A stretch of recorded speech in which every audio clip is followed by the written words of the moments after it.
Our adventure starts with a young monster hunter named Simon Farrar, as he is on a personal quest to hunt a known shapeshifter known as Octavius Moon.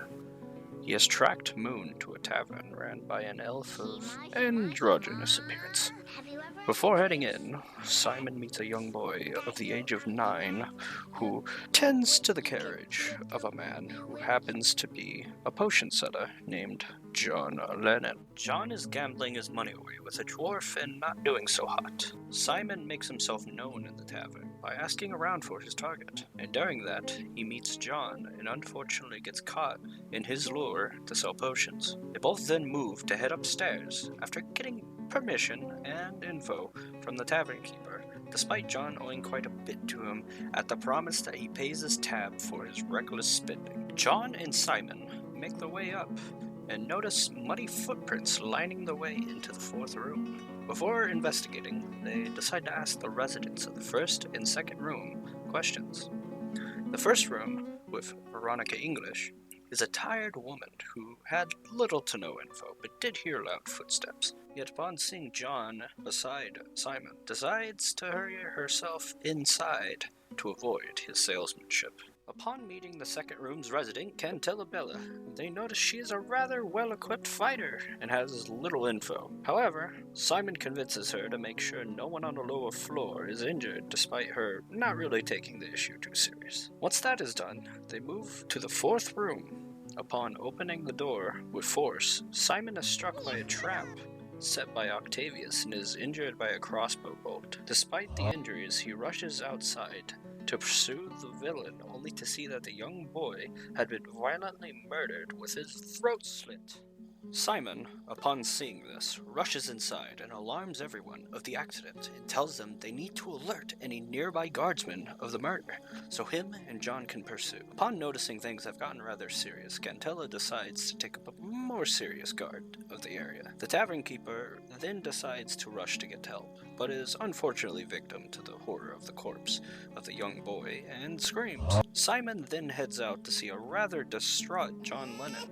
Simon then happens to realize that John isn't crying about the child, and instead is crying about his lost carriage of potions and his lost horse companion Chin Chin Maru. Simon then slaps John upon realizing this, and leaves John a bit rattled. Oh, fuck. Meanwhile, inside the tavern, John had won the hearts of the people.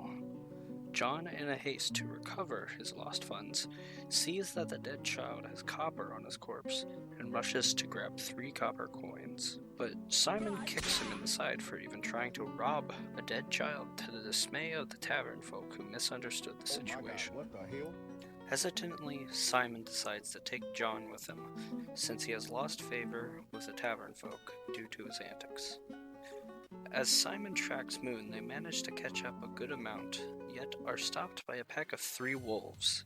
With the light of a torch from John's magic, they are able to see the danger, and Simon with haste pulls out his whip and lashes at the rightmost wolf in the neck and injures it nearly fatally, and shoots the leftmost with his crossbow, leaving a rather gruesome wound. John, seeing that the fight has begun, readies his uneasy magic and fires a bolt of fire at the furthest wolf and kills it in a purging flame. Yet, despite their injuries, they attack John, leaving him with an injured arm. Simon then circles around and whips at the one injuring John and kills it, and shoots the other to finish it off. Pushing on after a bit of unfortunate lack of medical knowledge, they come upon 2 potions from John's supply laying on a path.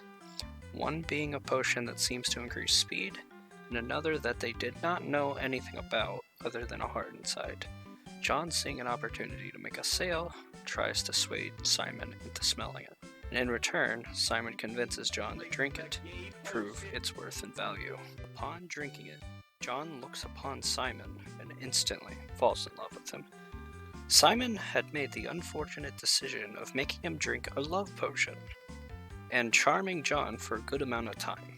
Moving on, after John tries to move closer to Simon, to his dismay, they run upon a bandit camp, where a group of bandits has acquired a box of potions. Where from? Simon and John sneak along the side of the path in hopes of getting by without harm.